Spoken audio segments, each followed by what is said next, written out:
Firefighters put their lives on the line every day, but it's actually not just the fire that puts them at risk. Occupational cancer is now the leading cause of death among firefighters. Earlier this morning, our Evan Kozlov told us about ways firefighters are better protecting themselves, and now he's here telling us about a political fight underway to try and make sure all firefighters are protected when they get sick. Diagnosed with stage 4 Hodgkin's. One by one, we heard their stories. I had an appendiceal cancer, which spread throughout the rest of my abdominal cavity. Firefighters facing off against cancer, for some, multiple times. The first time I was 29 years old, the second time I was 46, and this time I was 55.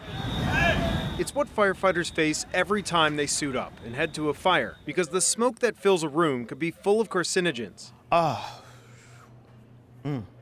Sergeant Frelimo Simba gets emotional when thinking about his diagnosis back in 2011. At the time, cancer was not covered as an occupational disease, so he relied on his fellow firefighters who had to step up and help him. For the years that I was off, members worked for me so that I can continue to get paid and pay for bills, which led to treatment. But Simba and others didn't think this was right. Good evening, Councilmember Middleton. So in 2012, an effort was underway to change the law, designating 8 cancers as occupational diseases. I am here today to give you a testimony on being a prostate cancer patient and survivor. In this grainy 2012 video, you could see firefighter Preston Williams fighting for the law change. He too was diagnosed with cancer and was a good friend of Simba. He embodied that fight, that push to make things better, and also you saw in him the will to live. Williams was successful in getting that law enacted in 2013, but sadly he would die from cancer just years later in 2016. Now, all this time later, Simba is keeping the fight alive, pushing for a new bill that would designate 10 more cancers as occupational diseases. A lot of us feel that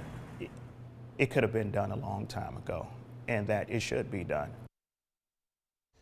Simba is pushing for various cancers to be covered, including colon cancer, lymphoma, brain cancer, and kidney cancer. Some of those are covered in Maryland and Virginia, but not D.C. So I reached out to the mayor's office to ask what she thought, and they sent me the following statement. A spokesperson said, quote, "We're open to review a proposal. Our main priority is to protect and support our firefighters." So as of now, there's been no formal bill proposed, but we'll of course stay on top of this issue and keep you updated along the way.